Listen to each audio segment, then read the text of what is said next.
Welcome to the Rod and Crump Show. I'm your host, Rod. I'm your host, Crump.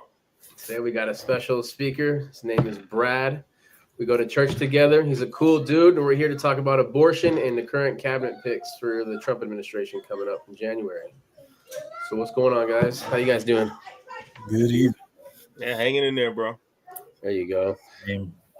So let me ask you guys a question. What do you think about abortion? Let me start with you, Brad. So my favorite stance on abortion is, obviously I believe it's wrong, but most people think it's a woman's issue, but I'm controversial in that abortion is a man's issue, and I can expound upon that as you see fit. But lots of reasons behind it, but I'm sure that's controversial enough for it to get started. Okay, what do you got? What do you think, Trump? I want to call you Trump. I don't know why. I think it's because your names are so similar.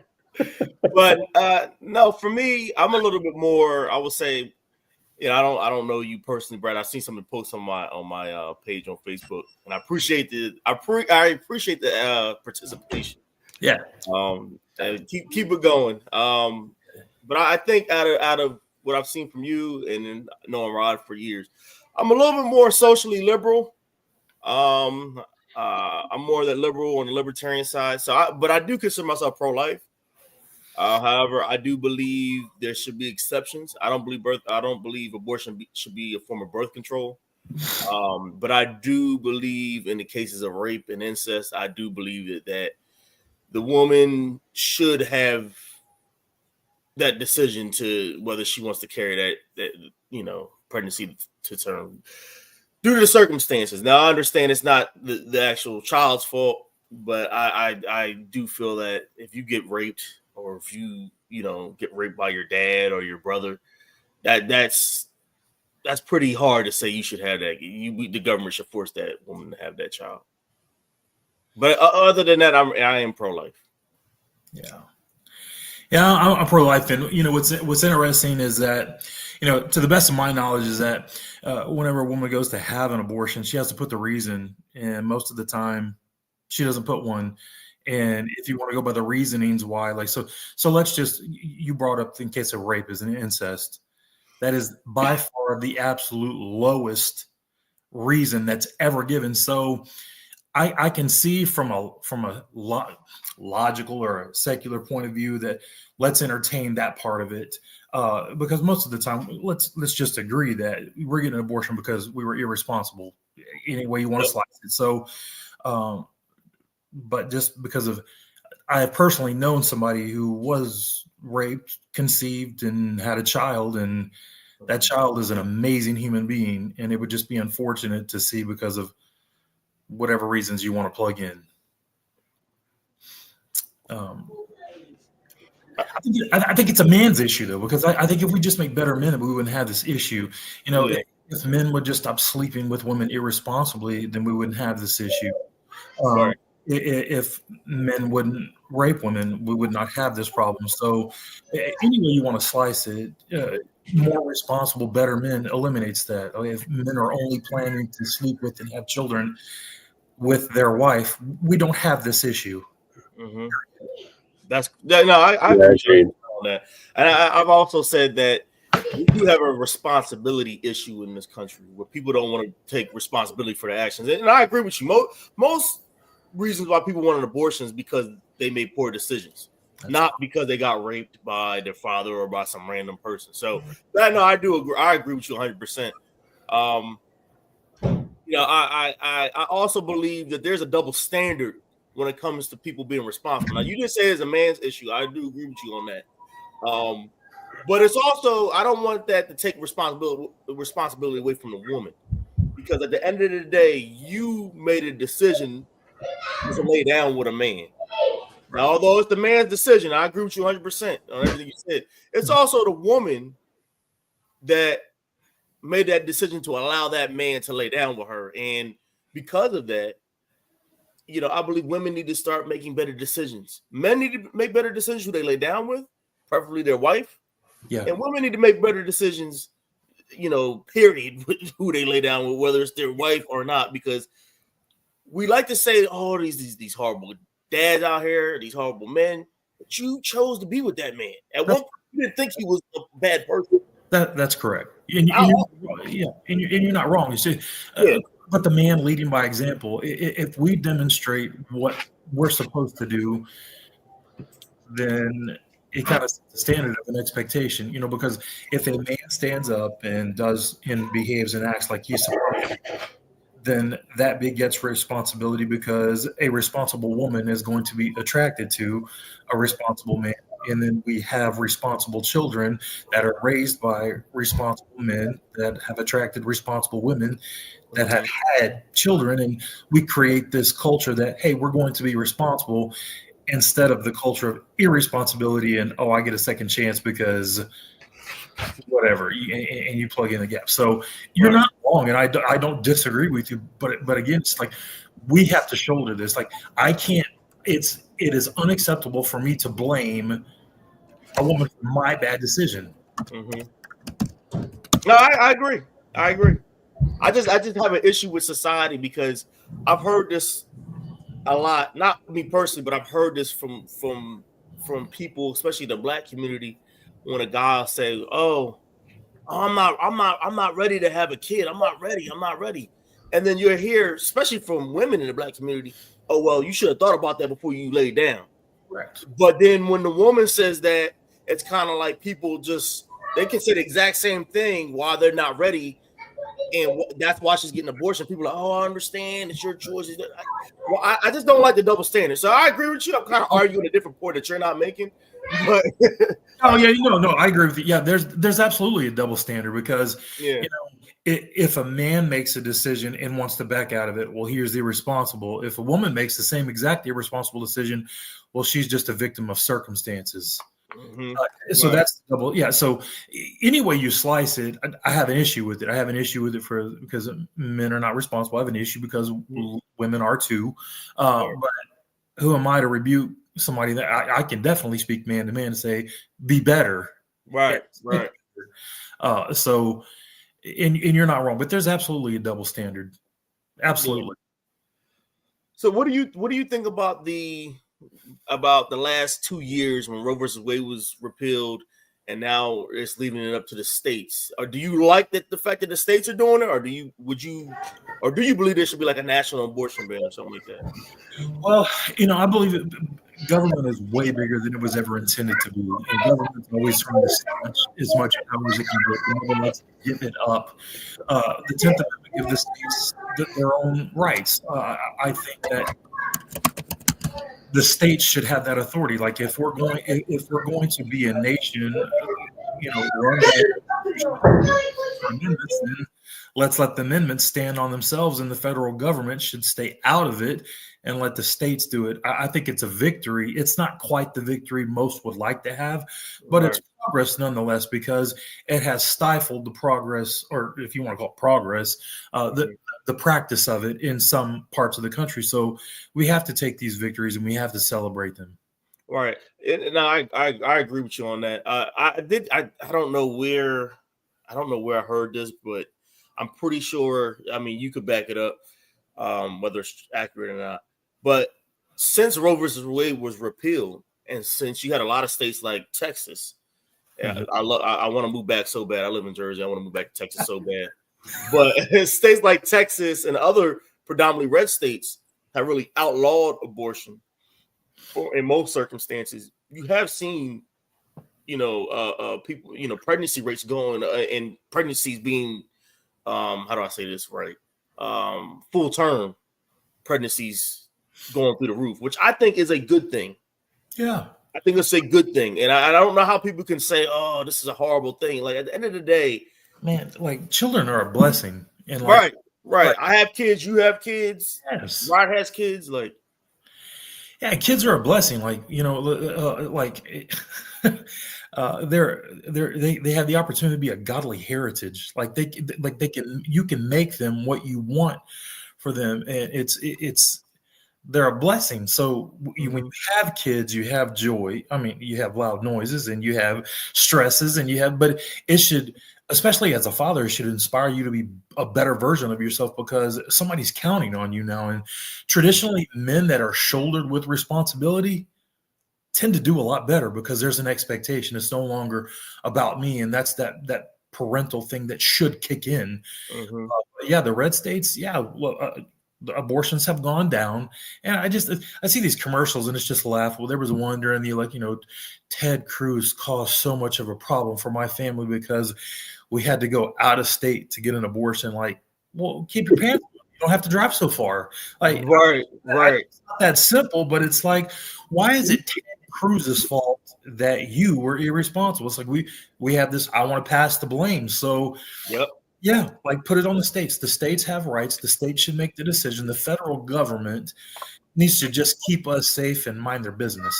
Right. I agree with that 100% because me personally, I'm against I was against Roe, but I'm also against a national abortion ban coming down from the federal government.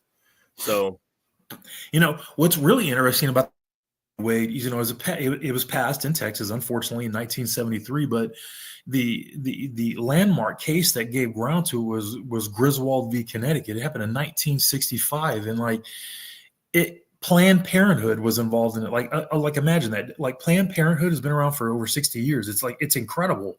So you have Planned Parenthood that has been involved in people's bedrooms since 1965, at least. I don't know when they got started, but when you have landslide cases that make way for this, like when you want to start, when we want to make, why is my bedroom somebody's public information? Like why? It's just another indication of how irresponsible we've come.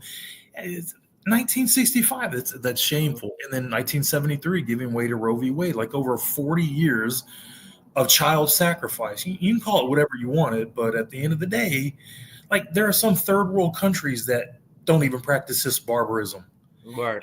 So Josh brought it up too. A lot of people have, I love hearing women and men going, well, if you don't have a uterus, then you shouldn't have an opinion. Well, I always bring up the picture of the 9 Supreme Court justices that were all men and always ask the same question. Help me find the uterus in this picture and tell me which opinion you have. You only have the opinion that agrees with you, but there were 7 that said we want to pass this and 2 that dissented, and we went with the majority vote. So it's like your argument of men shouldn't have an opinion. Well, it's interesting because 7 men is your bedrock of we want this. Mm-hmm. Hush. Right. No, you're right. And I've heard people make that point before. I've always said I love when women say, "Oh, it's my body, my choice," when they don't want the kid. But when they want Liberals. they want the kid and the man doesn't, my body, my choice becomes our body, my choice real quick. And I just can't stand the double standard. Again, I get caught up on the double standards in society, and I cannot stand it. Oh, you're right. And yeah, go ahead. And real quick, you brought up Planned Parenthood. I bring this up to a lot of my Democratic African American friends. Anytime I hear a Black person say they're pro-choice, and we should fund Planned Parenthood, I said, do you know the history of Planned Parenthood? Do you know that Margaret Sanger got an award from the American Nazi Party for eugenics, and she got recognized by Adolf Hitler for that as well? Her quotes are absolutely shameful. Man on the street, if you were to say that quote, you would think it would come from a racist person because it did from a racist person. Right. She said, I maybe I'm paraphrasing. I think she believed Black people were weeds that needed to be exterminated. And I always said to a lot of my African American Democratic friends, don't you see like a correlation between that quote and how today most Planned Parenthoods that perform abortion are around Black and brown neighborhoods, and that the Black child is the number 1 most aborted child since Roe versus Wade was made federal law? You don't see a connection there?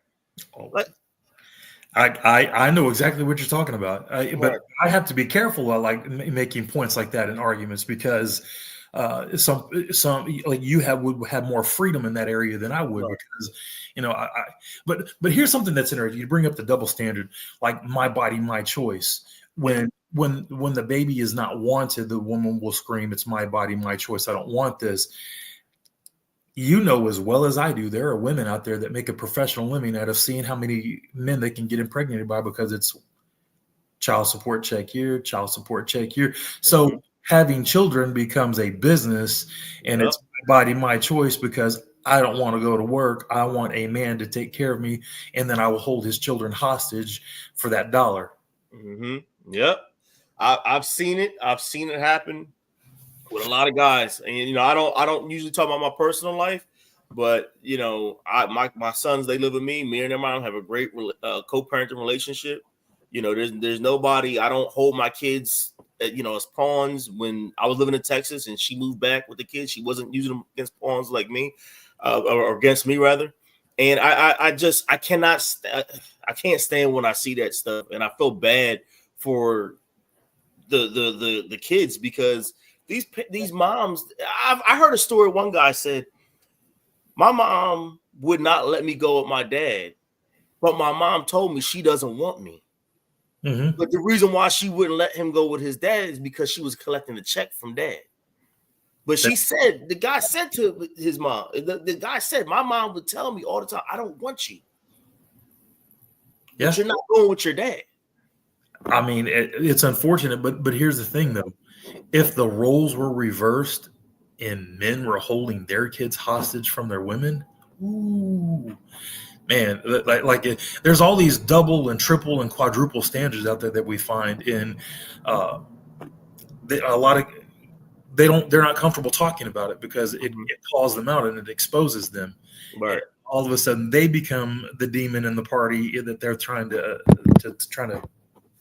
Yeah, no, I know, because I've said this many times before, and I'm somebody that when it's truth and when it's fact, I don't care if I'm offending you. Mm-hmm. I've said to people many times, if the roles were reversed and men disproportionately got their kids in court battles, if they disproportionately got child support when they got their kids, opposed to when women get their kids, if everything was flip-flopped, we'd be having a national conversation how the system is sexist, is biased against women, and that it needs to change. And you would have a lot of these deep blue states changing it so men wouldn't have that advantage anymore. Yeah. But like you said, because it's a woman, it's women that are getting are on the advantageous side of it. Nobody wants to touch it. And I've told people, we're gonna need one of these deep red states to just grow a pair and say, we're not allowing this anymore. Yeah. We're not going to allow this anymore. We're going to make laws that's it's going to be 50-50. It's going to be a man and a woman have equal shot, because there's a lot of men out there who are professionals, who are good dads, who would be able to provide a roof over their kid's head and do it all off of his dime. Yeah. And are not allowed to have their kids, and their kids are with their mom, who's on government assistance, who's maybe working part-time, maybe not working at all. Most of her, her life-sustaining resources are from the government. And I'm like, when I see this, I'm like, that's the fit mom, and the dad's not fit to have his kids, even though he can do it. He can do it all by himself without help. Yeah, he's not fit, but the mom who needs help from everybody else, that's the fit parent. Well, and what's really interesting, what you're bringing up right here is, like, again, I say this with grace and mercy, like, yeah, for the most part, in all of these things, these women that expect to be taken care of, doesn't that speak to something very instinctive and fundamental about our genders? Women naturally want to be taken care of in some aspects, and men want to take care of. Right. Providers, and we're protectors. So we want to take care of our spouse and our kids, but for some reason they don't want us to, but they want somebody else to take our place, like the government, and they just want the providing, not the protecting, and not all of the parenting. They wanted all these other things, but there's a balance there. But you have to, and I don't want to go down that trip, because I can open up a whole can of worms, but right. That's an instinctual, basic thing for the most part. Women want to be taken care of, and men want to take care of. Right. And throughout human history, that's how it was. That's how it was. Even you can go back to the tribal days. You had the men and the young men, teenage males would go out. They would be the providers. Yep.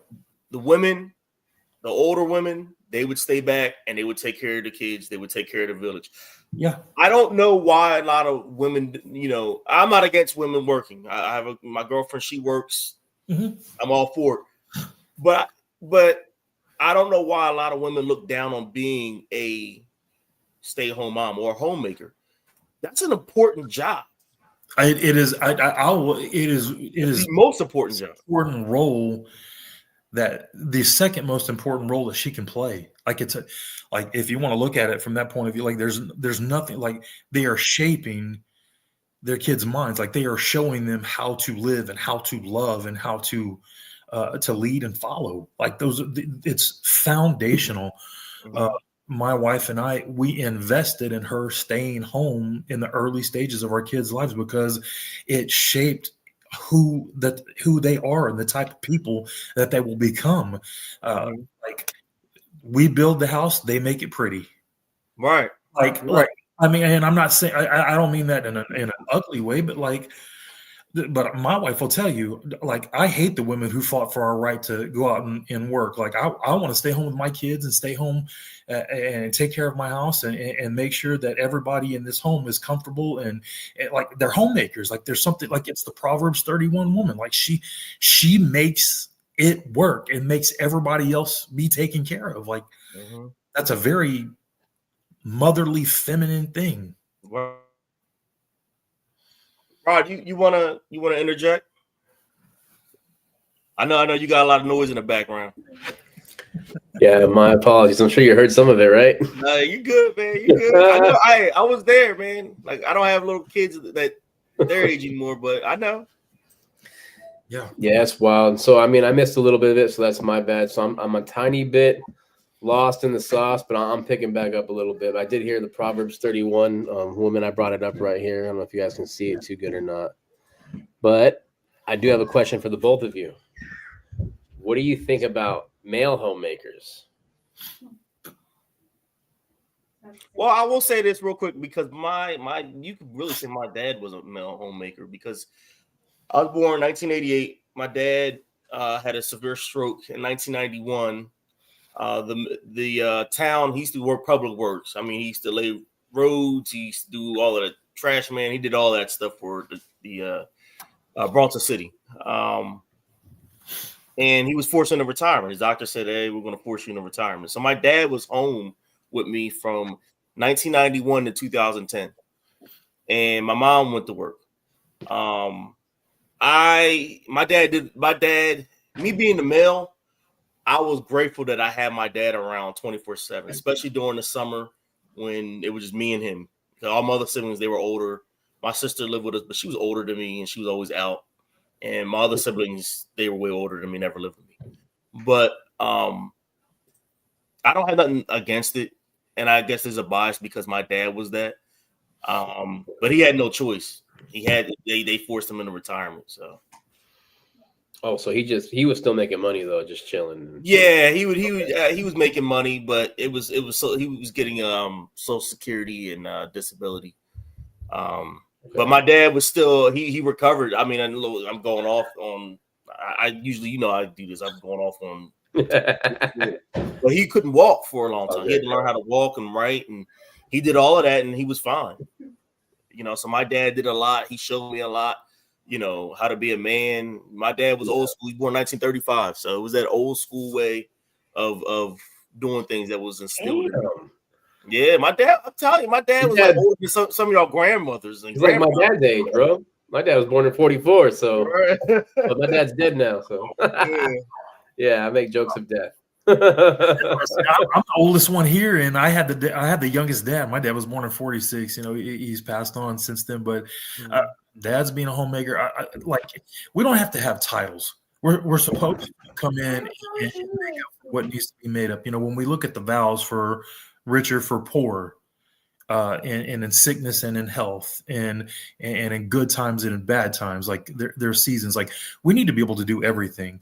Like there's a balance. When my wife's had a day and she needs a break, it's time for me to step up, and vice versa. Like it's this agreement that we're going to do what it takes to make it work, and it's always a work in progress. But dude should know how to do laundry, and dude should know how to cook, and like change some diapers and clean. I agree.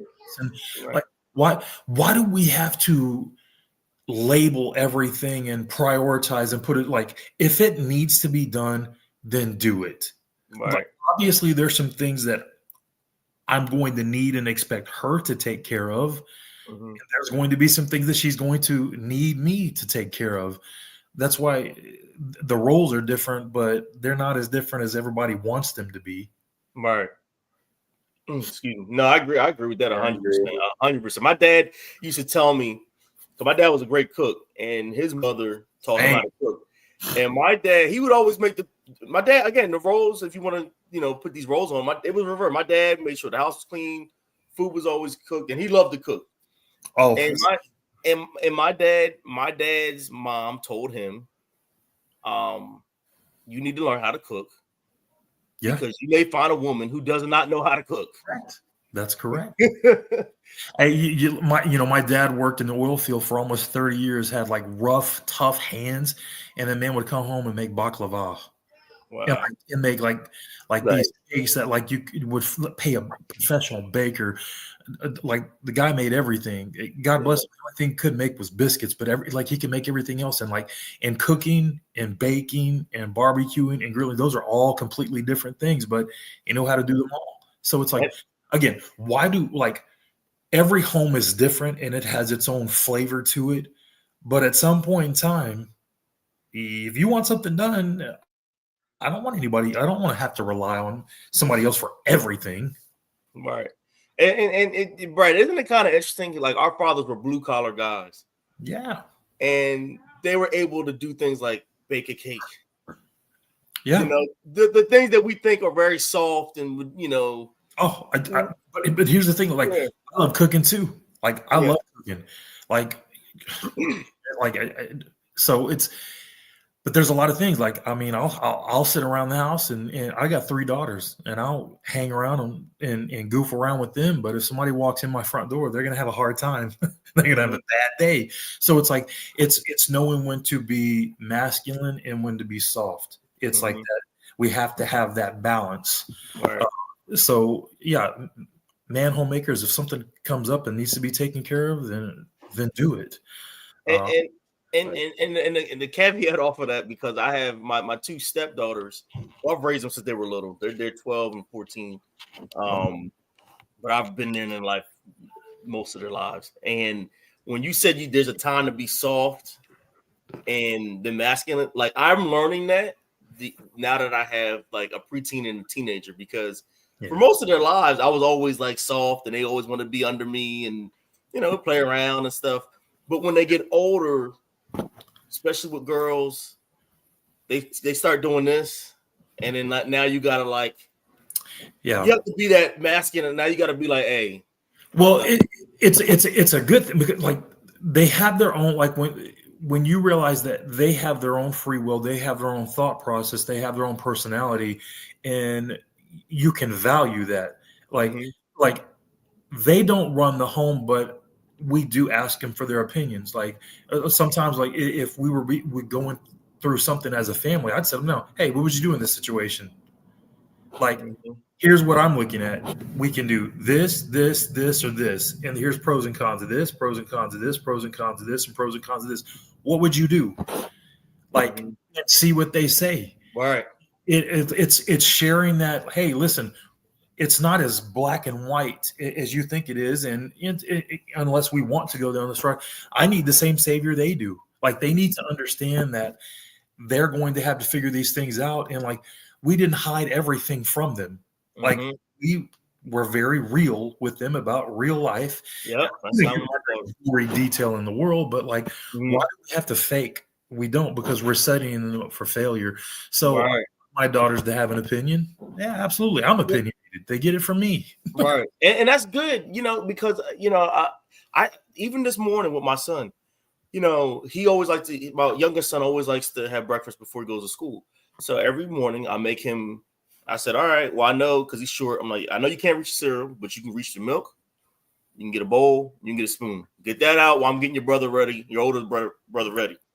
All right. So like today, he had asked me something like, I want cereal.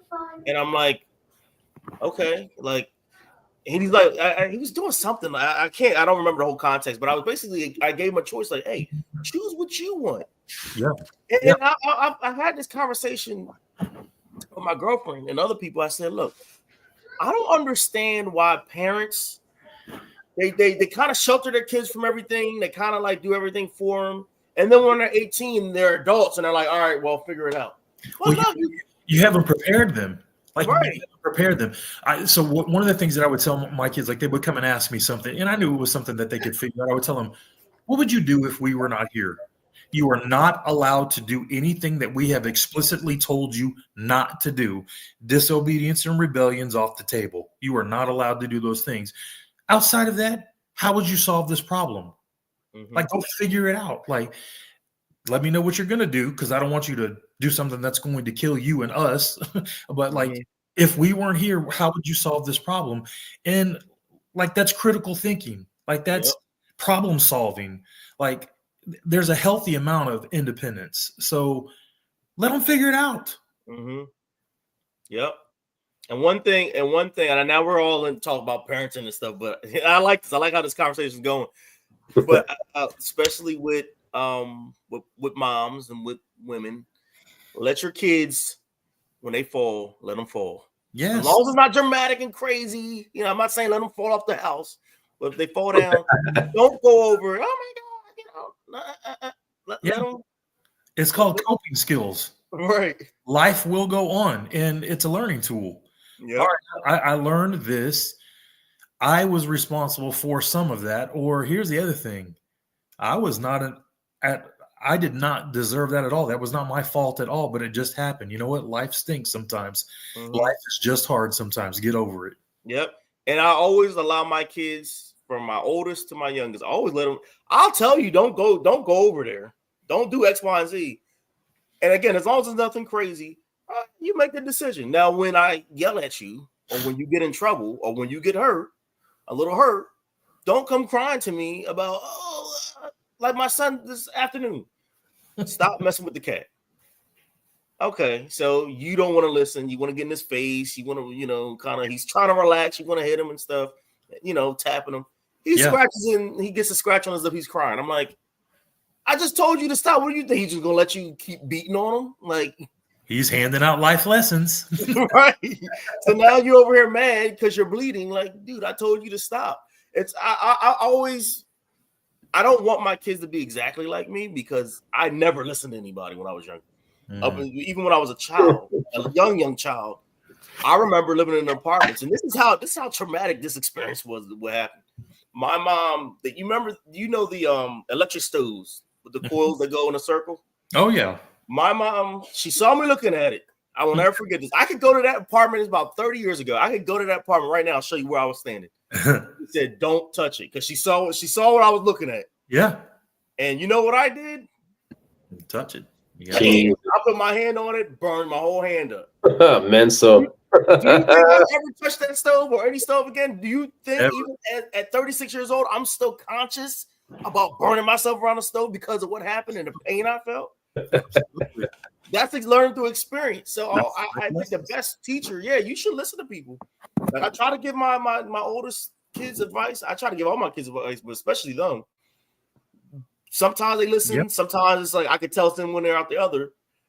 But sometimes it's just you experiencing stuff yourself is the best teacher. Oh, yeah, absolutely. Absolutely. All three of my daughters are different. They have their own personalities. They learn differently. And I have different worries for each of them. And I have one of them. She just loves everybody. And I keep telling her, I'm like, there's a balance here. And there's only one lesson for it. And like when it happens, like, the best thing we can do is, hey, it stinks, but Are you going to learn from it? We're either, we're living and we're learning. Yep, we certainly are. All right, well, let's go over the Trump cabinet that's coming together. What do you think about Gates dropping out? I'm kind of mad about that because of Murkowski, Snow. Who else was it? Curtis from Utah, the senator elect, and I believe there was somebody else. And McConnell. They said they weren't going to vote for him at all. Before there was even any hearings or anything, they said no, and that just burns me up. But what do you think about it? Well, to be honest with you, I haven't until January 1. This is all just it's just making moves and who's what, and I'll worry about it when it comes in. I'm a really busy dude, and I just not had an opportunity to pay a whole lot of attention to it. I know that him and Elon Musk are, they're just having fun together. Right. That Gates dropped out, and Trump was slowly aligning, but I hadn't paid much attention to it. I'm thankful that he won. I'm so glad we didn't get the alternative. Right. Yeah. And I agree with that. And you know what's crazy about that? I'm here in New Jersey. I love my state. I love it to death. But Jersey's becoming a little Jersey is going to be a swing state in 28. And Jersey, Trump lost it in 2020 by 17 points. He only lost it by 5.5. A lot of people in Jersey are in a deep blue state. They're just fed up. But they've been doing the same thing, electing Democrats, vote for Democrats, and things have just gotten worse. And I've worn my MAGA hat. I've worn this hat, and you would think in New Jersey people would look at you like you're crazy. I never got one time when I was in Philadelphia, but that's not Jersey. When I was in Philadelphia, somebody said something, but I didn't hear it. My boy heard it. I'm not going to repeat it, but that was the only derogatory remark that was ever made. But everybody else is like, "Hey, I like that hat. I love that hat. Hey, we need him back." And it's like the fact that he won how he did to me was so beautiful. It was so beautiful. It's a statement. Like, I mean, it made a statement because, like, you can't win people over by telling them how terrible somebody else is. Like, at some point in time, you have to stand on your own merit, and it's not about how anti we are of this person. We don't like this person, so therefore we don't like anything that they do. Like, that's childish at best. Right. Like, broken clocks are right twice a day. Mm-hmm. Like, let's give credit where credit is due. And like, you can't have extremes and polarizing where you're just anti everything this particular person does. And that can be said for both sides of the aisle. Mm-hmm. Mm-hmm. So, we can learn from each other. We can glean some things, but the thing about being bitter and angry and miserable is people get sick of being around you. Right. That was a statement. Yeah, that was a statement, and I was talking to one of my boys about this. I said, and I actually brought this up to Rod last week in our show. I thought the Democrats had ideas, but they just wanted to play the anti-Trump card and just try to dirty him up as much as possible, so people would be like, "I'm not going to vote for him." But after the election, I remember after other elections, people would, you hear Democrats saying, "We still have to fight for our value," or both parties do this when they lose. We still have to stand up for what we believe in. We have to stand up for Democrats, universal health care, or Republicans. We got to stand up for small government. But I saw the last 2 weeks, last two and a half weeks, the Democrats, they're not talking about universal health care or whatever ideas they may have. They're still talking about how bad Trump is. That's exactly right. Which led me to believe y'all don't have any ideas. So this is what's fascinating about people in general, because here's the thing. Everybody believes in something, but when you can't articulate and explain why you believe that way, you become a very dangerous and dumb person, because at some point in time, why do you believe what you believe? Why somebody else is wrong is not the answer. And that's what was making so many people mad about the Democrats is, what's your plan? Well, we don't like that guy. Well, cool. What would you do about this? Well, we don't like that guy. And I mean, I'm summarizing, but basically that's what it was. What it was. At some point in time, you have to be an adult and stand on your own 2 feet. Right. Just say, and that's what I told people I on my page. People are still, I'm like, you guys are using the same lines that people rejected. I said, Oh, yeah. No, this whole orange man bad thing is not going to win you elections. You have to have ideas. Oh, man. You have to have ideas. And going back off your point when you said you can't be anti-everything. Look, I don't like Joe Biden. I wouldn't vote for him. But I gave him credit, me personally. I gave him credit when we got out of Afghanistan. I didn't like how we did it, but I'm an anti-war guy. I don't want war. I don't want this war in Ukraine. I don't want that war in Israel. I just want all these wars to end. When we got out of Afghanistan, I gave him credit for it. Not how it went, but I gave him credit for ending it because we've had presidents from Bush to Trump, and this was Trump's. It was Trump set this up for the end, but from Bush to Trump, nobody ended the wars. That pullout was BS, though. Why? The way he did it, bro. Come on now. I mean, you leave that's what everything I'm there. saying. I'm not saying that I agree with how it happened, but I'm happy that it ended. Yeah, it was a horrible way. It could have been a different rollout of, or how we got out of there. I But could I'm glad definitely we got out of there. Would you rather be there? I could agree that it's good that it ended, but the way it went down and just how, the terrorists ended up taking over anyway, like, what were we there for 20 years? What were we doing anyway? Like, what the hell? Like, Yeah. It wasn't even right. Like, personally, me, from what I've seen, it just, you go there for 20 years, waste all this money, all this training, just say, you know what? Go ahead and take it. Like, really? And then leave our equipment on top of that. I mean, we were taught in the military that if you leave anything behind, it must be 100% destroyed. If it's not destroyed, you're going to prison, bro. Straight up. Yeah, and that I didn't like that. Like I said, I didn't like how we got out. I just, like I said, I'm glad that the war ended.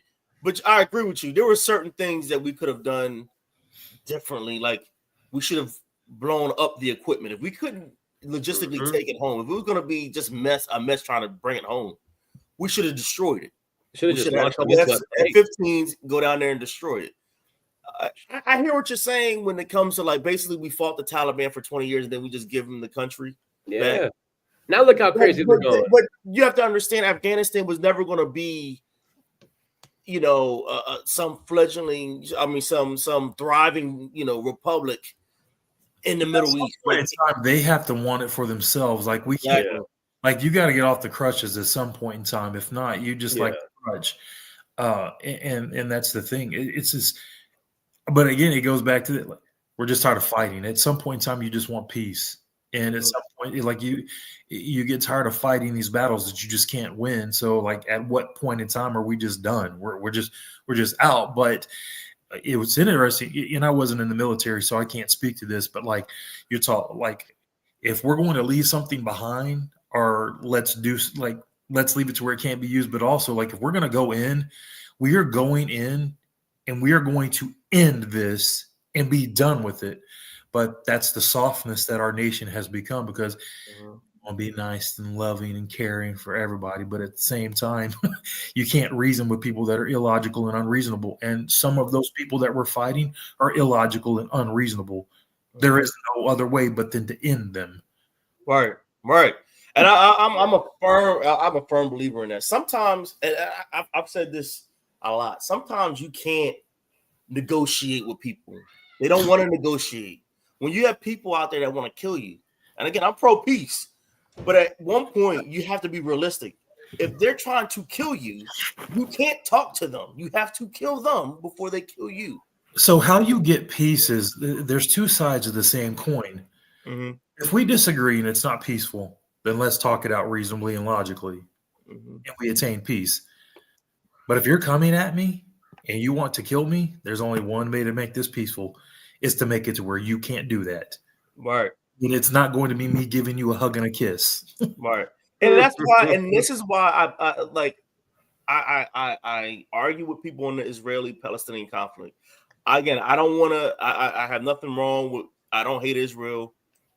I don't believe we should be funding, bankrolling other countries' wars. But I've told people, I get why they're doing what they're doing.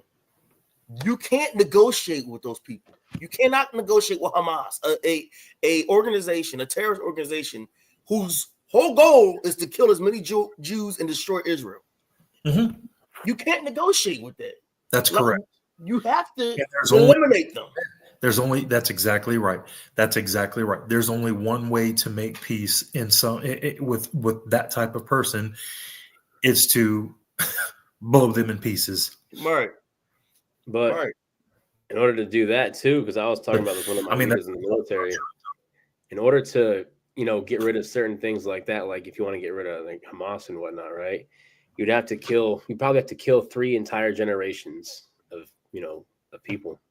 And well, you're not going to ever get rid of it. Like when Bush used to say, I hated the term growing up, the war on terror. Well, how do you have a war on a tactic? Terrorism is a tactic. You can't eliminate a tactic. You can't even eliminate an ideology, but you have to eliminate those that carry out the ideology. Like you're free to believe what you want, but when you want to start acting out on that, if it's unacceptable, then we're going to send out our letter of unacceptance. Right. That's just the way it is. But like, it's amazing that in all these wars and stuff, in some way, shape, or form, it always involves Israel, which, I mean, I can go into that, but we don't have time for that. But at the same time, we need to continue supporting Israel without fear of favor, because if we don't, and we're in a lot of trouble. You look at every country right now that does not support Israel, that they are not a nice country. And there's reasons behind that we don't have time to go into tonight. Yeah. Right. Obviously, I want peace. Like I want to get along with people. However, if your version of peace is to make it to where I don't exist, it's going to be a long day for you. Right. Yeah. So just like as fathers, sometimes we look at our kids, there's 2 ways to make peace. Sometimes we can be corrective, or we can apply the rod of correction. Sometimes there's 2 ways to accomplish peace. Right. And then going off of that, sometimes your kids, like you said, your kids think twice before they do stuff. People will think twice before. Oh no, I think that I don't like you, but I'm gonna stay over here and just stay away from you. Correct. I mean, think about a 3-year-old. A 3-year-old doesn't understand the psychological reasons behind obedience. That child needs to know that if I do the undesired behavior, ouch. Right. You don't psychology with a 3-year-old. Right. So, and again, that's another conversation for another time, but it gets worse as you get older, because, adults are so much more difficult to deal with, because they have all these reasons why they're justified in their behavior. And sometimes we can agree to disagree. And sometimes you're not going to do this anymore. Right. Oh yeah. Now I have 3 videos I'm gonna have you guys check out real quick. Now hold on. Before you play it, now all right, look, Brad, this is what's gonna happen. He's gonna play these videos, and then I'm gonna be on the phone with him for 20 minutes after this, and with him complaining that YouTube just blocked this whole interview that we had, this whole show. Last time it was the music, I don't think it was the videos of the music last time. All right. We'll take. All right. And this should be good. Hopefully, if it's not good, you know what? We got X. All right. All right. Here. I love you. Have a great day at school. Dictator on day 1. There will have to be some form of punishment for women. Roe vs. Wade was terminated. Fire, fury, bloodbath. Now get in. You know what, honey? I'm going to drive you today. Besides, can convicted felons even drive school buses?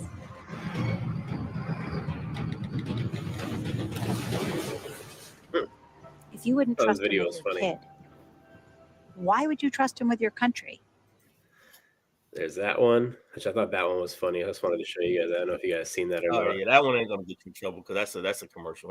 And then this one, horrible congressman from California. This one, I thought this was hilarious too.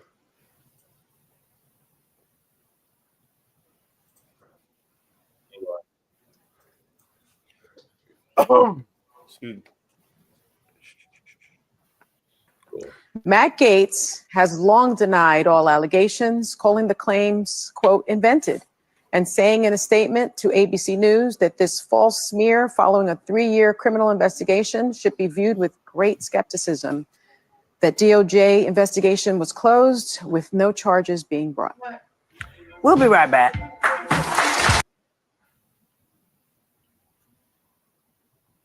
All right, we can't hear you. You got us on mute. Sorry, I don't know what you guys thought of that video, but that one, you can tell she was having a hard time saying all that stuff. Yo, you should have played the whole thing at the beginning, like when she had that face. She was mad, but oh yeah. no, like that first commercial, it just. I mean, Eric Swalwell, he's from Northern California. He was playing to people in Northern California in a very liberal district. Who he was preaching to the choir with that commercial. That commercial was just ridiculous. Yeah, it's just another double standard. If liberals will defend liberals that are guilty of the same things that Republicans do, and then Republicans will defend Republicans from liberal. Like it's human nature. I'm going to defend who I like, and I'm going to justify behavior from somebody that I like and throw the book at somebody that I don't like. Like everybody wants grace and mercy until it's time for grace and mercy to be extended to somebody that you don't care for. Mm-hmm. It's human nature. It's hypocrisy. It's double standard, and we have to expect it. And that's why we're a nation divided, because yeah. Do you think that we can ever be a united country, or at least the majority of us be united again? Without some type of like 9/11 type thing happening, which basically like forces us to be united? No, I don't think we ever will. Mm-hmm. I think the type of unity that the majority would want, I would not want to be unified with. Mm-hmm. There's a lot of people I can get along with, right? But I'm not going to agree with them on everything. Mm-hmm. And like I can be nice to them, I can get along with them, but unity requires compromise, and it includes compromising on things that should not be compromised on. Mm-hmm. It's just a bad deal. It sounds nice. It always sounds wonderful and kumbaya, but no, it's not. I don't think we'll ever be unified, and frankly, don't want to be. Mm-hmm. And you know what's crazy? After this election, because I'm on the same wavelength as you, because for years I've tried to be conciliatory to those to those on that side, like, oh yeah, like I understand that, or you know that's a good idea, and it's like anything I say to try to like meet them halfway, it's like they no, you're a sellout, you're a coon, you're a fascist, you're a Nazi. Yeah, it's like there was this on I don't know if you guys, Rob may know, you may know this too, I don't know. Jubilee, it's this page where they on YouTube, they have people from like a Trump supporter arguing against, with 20 anti-Trumpers. There's one with this liberal podcaster called Destiny. He was debating 20 Trump supporters. And at the end, there was this one guy who was trying to be conciliatory. And he said, you know what, Destiny, I appreciate you coming on. Try give him props. He was giving him props. I appreciate you coming on here. This is not an easy thing to do. I really thank you for coming on here and going back and forth with us. I think there was some good constructive stuff. And he looked around at everybody. He said, let's give him a round of applause. And Destiny's face was like, he said it, I don't want a round of applause. He looked so mad and like he had hate. And they were clapping anyway. He just had this, instead of just being like appreciated, he was just like mad. And I realized on that side of the aisle, it's like I know people are gonna hate if I say this, but it's like say it. It's like Hamas. You can't, like, they don't want to be united with us. They don't like us. You cannot be logical and reasonable with somebody who is illogical and unreasonable. Mm-hmm. Because it doesn't matter how good the intelligence is, how intelligent it is, or how succinct it is, or how agreeable it sounds. Mm-hmm. At the end of the day, it's just a lot easier to be mad and hateful. Mm-hmm. Is this the video you're talking about, Crump? Do you see it? Probably not. No, it's loading up. It's loading up. I don't know what's.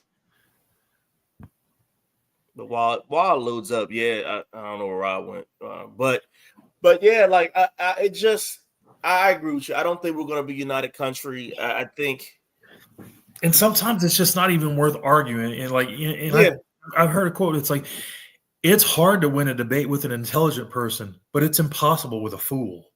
mm-hmm. And it's just like, before I get into something with somebody, I have to ask myself, does this person have the emotional intelligence before I even engage them? Because if they don't, I'm going to leave aggravated and frustrated and have gotten nowhere. All right. There's been times, even on my page, like I just like since the election. I mean, I'll go on there, I'll post stuff here and there, but I'm kind of detoxing myself from politics right now. I kind of did the same thing. Like, Right. I watched it and paid attention for a while, but if that's all you focus on, especially only on one side, you become cynical. Mm-hmm. Like you become very divisive in the way that you're thinking, because when you think of an issue and anybody that supports or doesn't support that issue, you get very emotional in one way or the other about whichever way they go. And Right. at the end of the day, I I can don't know get what along with happened people. there. I got lost service or something. I don't know. It just kicked me out. Sorry. Oh, no, you're good, man. Yeah. No, it's just I don't know. Like I remember, I mean, I know we all remember the days when this country wasn't like how it is now. And for me personally, on a spiritual aspect of it, I am seeing one side support stuff that, and I'm not, and again, I'm not saying that my side is pure and godly, but I do see the other side supporting stuff that is demonic. I will say it straight up. I will say some of the stuff that they're supporting is straight up demonic, and some of the things that they're saying is straight up demonic. When you sit up there and brag about having abortions and saying I'm going to have more, that's demonic. That's evil. Agreed. And like you said, abortion is a satanic ritual. Now I know I said what I said earlier. Agreed. About if you get raped or there's an incest case. I understand how some people say I'm contradicting myself, whatever. But I used to be pro-choice. I became pro-life because I did what a lot of pro-life people always told us pro-choice people to do, and that was look at the procedure.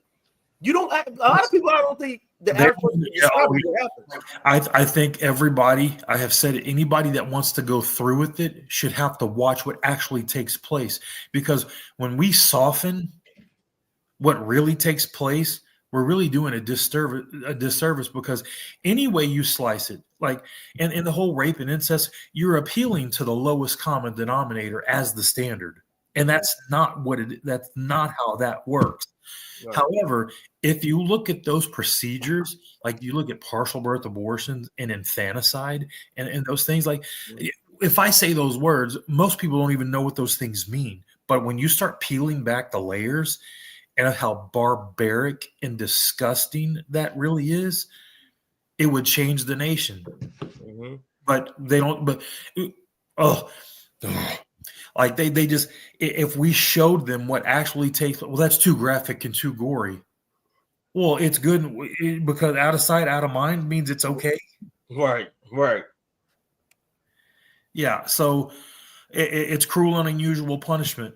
I have argued. I wrote a paper when I was in college that, from an American standpoint, abortion is an intrusion upon the freedom of the womb. Mm-hmm. Because if you understand true science and life happens at conception, then that is a human being in its own body, and it has the freedom of its own protection from unlawful seizures and searches, and that womb is being intruded. Mm-hmm. I mean, it seems like a silly argument, but is it? I guarantee you, these women don't know what these procedures are doing to their children. And here's another thing. Okay, so they don't talk about how many women kill themselves because of the overwhelming amount of guilt that they have from that. They don't know why they're guilty, but they have this overwhelming amount of guilt, and they kill themselves. Mm-hmm. Now, Some people tell you that it's just a clump of cells. Well, a pimple is a clump of cells. I've never felt an overwhelming amount of remorse and guilt for popping the dead clumps of cells in my pimple. Mm-hmm. Don't Right. do that either. But when they have an abortion, Mm-hmm. have this overwhelming amount of guilt. Why is that? Right, and because and this is just my theory on that. It is because it's a spiritual. You have another human being growing. It's a spiritual connection, and and somebody else through your decision ended that. They cut it out of you. That's correct. It is a void. There is a void. That's correct. Mhm. And here's like, and they try to solve it. Like, you feel guilty because you were the mother. You, as a mother, you have murdered your child. Mhm. That is, you should feel guilt for that. Mhm. Right. I know that's harsh, but that's truth. And Mhm. but if you want to address the issues, then let's stop dressing them up and let's start calling it what it really is. Right. But money talks. And if Mhm. you're unscrupulous and you have no soul and you're demonic, it doesn't matter. It's filthy lucre and you enjoy it. Right. And I'm glad to see that a lot more people who used to be like me, who used to be on the left, they're not on the left anymore. You know, so I still have certain ideas that would be considered left, but I'm not on that side anymore. I'm on the right. Yeah. I'm on the right because, and I see that in this election, I've seen that with so many people, especially Gen Z, men and women in Gen Z, especially though they're more conservative at their age than I was at their age, millennials. Yeah. A lot of us were at their age, and that I see hope for the future. Yeah. At least with them and a lot of millennials, but especially with them because they from the start have rejected leftist ideology for the most part. Yeah, it's technology. Your technology can be a blessing, and with technology, we have seen that we can detect heartbeats and physical human characteristics at a much earlier stage, and that is revamping. That's why a lot of these laws are being redone, because as technology is revealing the inaccuracies of what we've known all along. So, and a lot of people think Christians are against science. We're against bad science. And good science will prove. I think it was Louis Pasteur that says a little bit of science will pull you away from God, but a lot of science will draw you closer to Him, because when you start peeling back those truths that are unavoidable and unmistakable, those things can be used. And that is a major reason why Roe v. Wade was overturned, because of all of these technological advances that we've made in appeals to the humanity. Because if we were just killing people, it's not a big deal. But when we start humanizing it, like killing fetuses or removing fetuses and clumps of dead cells, doesn't sound quite as horrible as killing a child, killing a baby. Mm-hmm.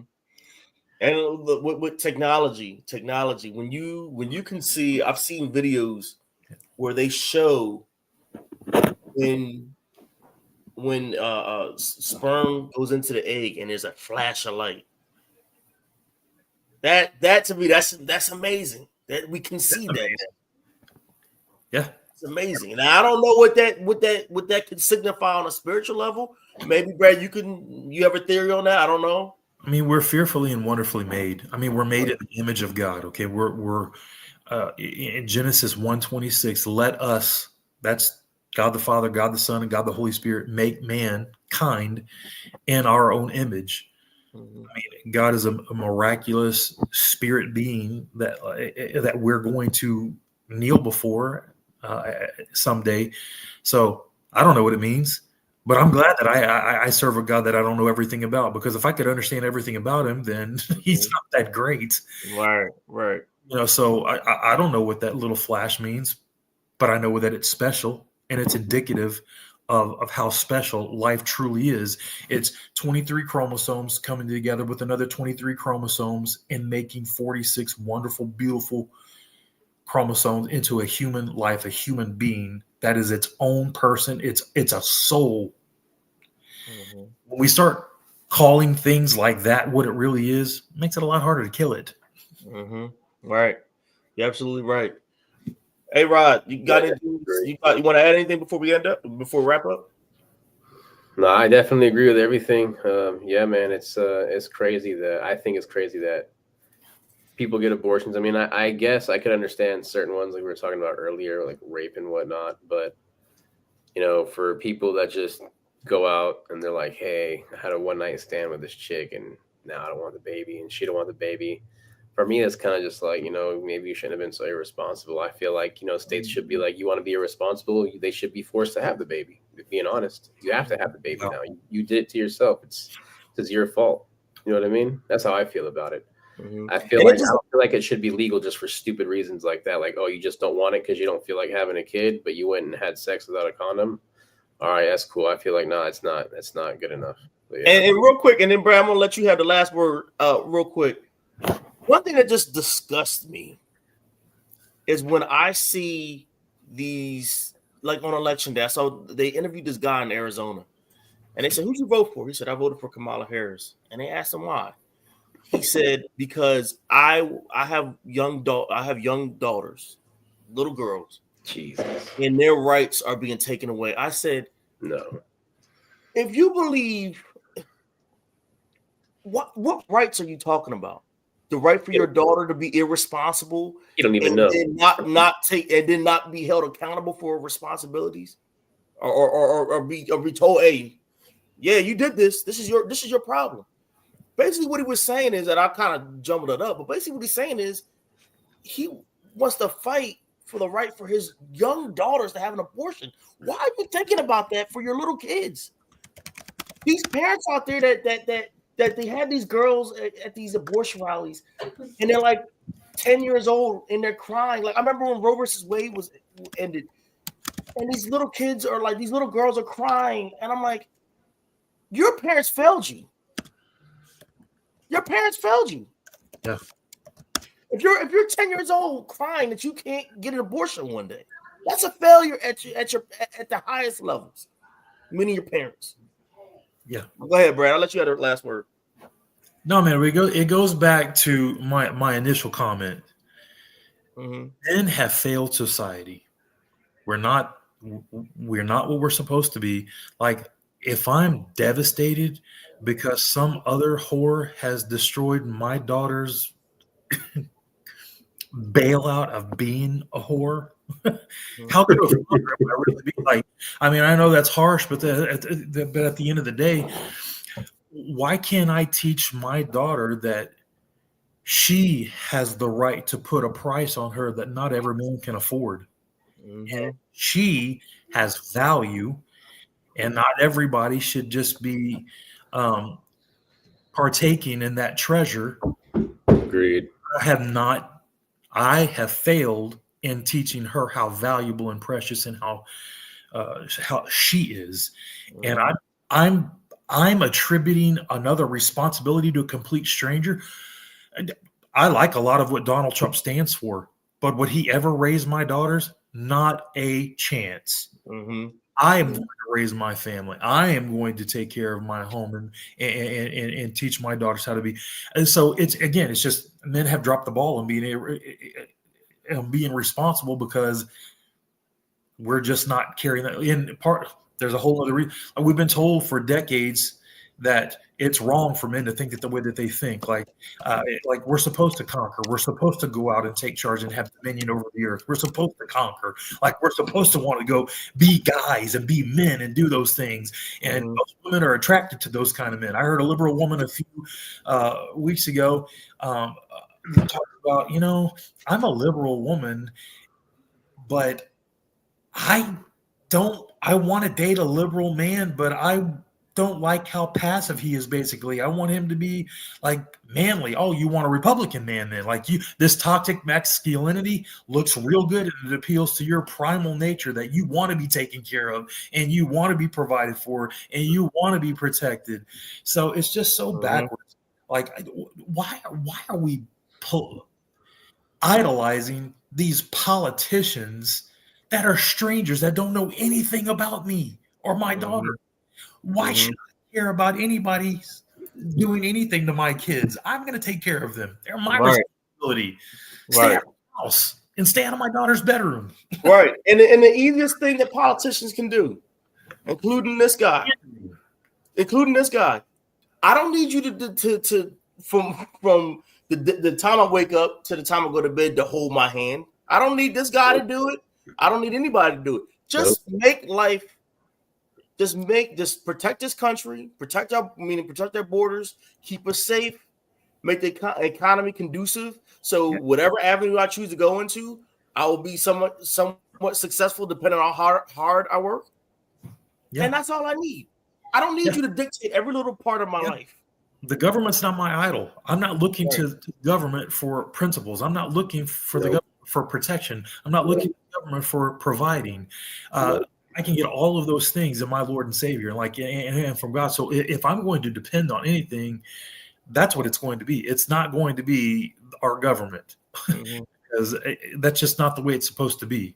And, and it's a whole nother discussion within itself, but I'm not expecting the president to take care of me and so I can take care of my wife and take care of my kids. Get out of here. Right. He takes Brad, man, we really care of our families. Right. Well, Brad, we appreciate you coming on, man. This is a great conversation. I hope to have you on again, because there's a lot, while you were talking, there's a lot I wanted to go down that path, but you were kind of like, we don't got time for that. So I was like, all right, I'm not even gonna. No, I appreciate you guys having me on. I enjoyed it. It'd be nice to have a follow up on this, or even another topic. I can talk all night. Thanks for having me on. Yeah, no problem, man. No problem. Rod, you got anything to say? Last words? No, that's it. No, I appreciate you, Brad. Thanks for coming on. I know it's kind of late. Sorry, we got a little bit of a late start, but we appreciate you, taking out your time to come on here and talk with us. Thank you again. Yeah, absolutely. Thanks for having me, guys. No problem. God bless, brother. Have a good night. It's the Rod and Crump Show. Crump, I'll talk to you right now.